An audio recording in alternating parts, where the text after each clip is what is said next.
Allora, io ho avuto l'incarico 2 anni fa dalla Fondazione Zegna di occuparmi di questo progetto che voleva inserire dei segni di arte contemporanea all'interno del nostro territorio di Trivero e soprattutto di tutta l'area che noi definiamo Asizegna. Vogliamo utilizzare e lavorare assieme degli artisti di arte contemporanea, ma che creino per noi e per la Fondazione Zegna delle opere di facile comprensione e soprattutto che trovino un ottimo inserimento all'interno del contesto naturale in cui noi viviamo e in cui il gruppo Zegna opera.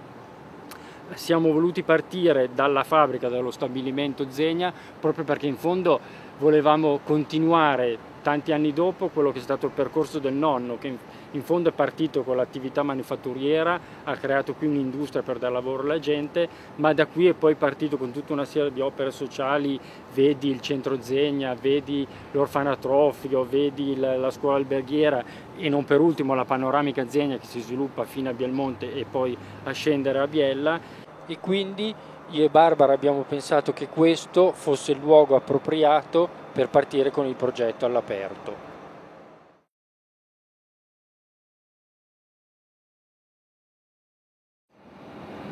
Alors travailler pour moi in situ, qui est un terme que j'utilise depuis très longtemps, ça veut dire faire un travail sur place qui se voit au même endroit, donc les personnes qui peuvent juger du travail sont dans le même lieu dans lequel le travail s'est fait, et le travail en question joue d'une façon ou d'une autre, mais il y a des dizaines de façons évidemment de jouer, aussi bien avec l'architecture qu'avec les gens qui habitent le lieu, les gens qui s'occupent du lieu, des gens qui ont un rapport avec ce lieu et avec qui aussi je travaille généralement pour la préparation du travail lui-même. Et c'est le paradoxe avec le fait que j'utilise depuis encore plus longtemps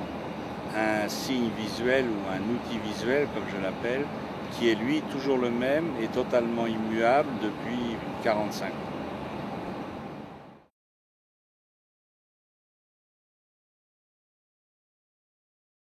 Je pense que par rapport à toute l'architecture, une des choses les plus étonnantes et qui se trouve assez bizarrement d'ailleurs comme une terrasse de château au-dessus de l'usine, donc ça a plein de caractéristiques qui sont intéressantes, c'est ces balcons qui tournent tout autour de l'enclave de l'architecture, de l'usine. Et donc j'ai pensé qu'ici ça avait un avantage, c'est que on peut faire beaucoup de choses. Le terrain est vaste et très ouvert. Il n'est pas non plus public,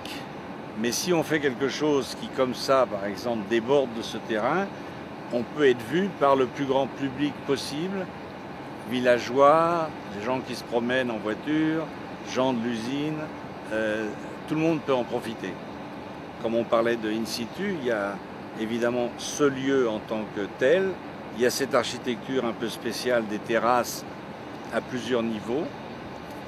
Par exemple, ces terrasses à plusieurs niveaux, les drapeaux, même pour celui qui est dehors, va commencer à voir que tout n'est pas pareil. Et ensuite, il y a évidemment l'environnement général, avec la possibilité de voir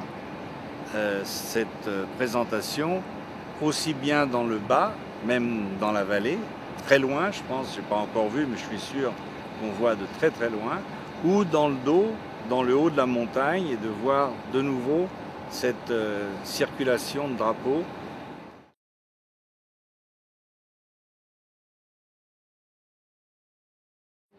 La couleur, c'est pour moi une des choses les plus intéressantes des arts visuels, de toute façon, parce que c'est l'une des très rares composantes qui soit directement un langage, qui n'a rien à voir ni avec la philosophie, ni la musique. C'est tout à fait unique aux choses visuelles. Donc déjà, très intéressant et très important d'utiliser cette chose, c'est de la pensée directe. Ce qui me semble plus intéressant, c'est que là, pour donner un aspect, je dirais, de la couleur bleue, il y a 7 couleurs différentes et que ces 7 couleurs ensemble, rythmées et qui sont toujours dans le même ordre, 1, 2, 3, 4, 5, 6, 7, 1, 2, 3, 4, 5, 6, 7, etc., finissent par former une couleur spécifique qui n'existe pas en tant que couleur unique. Donc la couleur là, ce serait intéressant de savoir ce que les gens voient d'ailleurs, mais à mon avis c'est une seule couleur.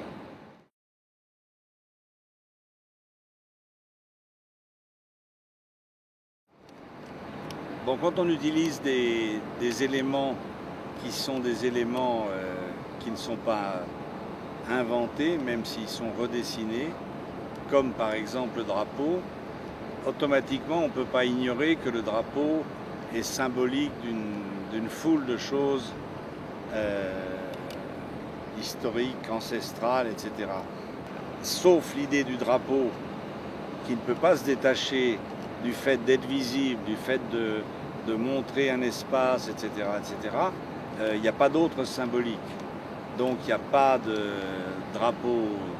d'aucune nation. C'est même, je dirais, brisé dans l'utilisation, puisqu'il n'y a pas non plus une seule couleur qui pourrait définir je ne sais quoi, soit de l'usine, soit de moi, soit de n'importe qui. Je pense que c'est une façon, avec un matériau très intéressant, transparent, mouvant, pour moi c'est de ça que je parle, de jouer avec la couleur. Et de jouer avec la couleur dans, bien sûr, comme c'est dehors, et le drapeau est aussi toujours ou presque toujours fait pour être dehors, de jouer avec la couleur et la lumière du soleil, le ciel, la pluie, etc., etc. È diventata veloce la scelta di un artista come Daniel Buren, proprio per la sua sensibilità rispetto all'architettura e ai luoghi, per la sua capacità di interagire con gli spazi senza mutarli, ma accendendo l'attenzione di chi guarda su quegli stessi spazi, cambiando un po' il modo abituale di guardare alla stessa cosa, quasi dotandolo di una nuova vita. E allora,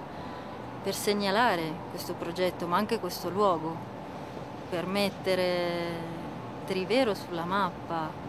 anche dal punto di vista dell'arte contemporanea, questa ci sembrava una giusta scelta e il risultato ci rende molto felici.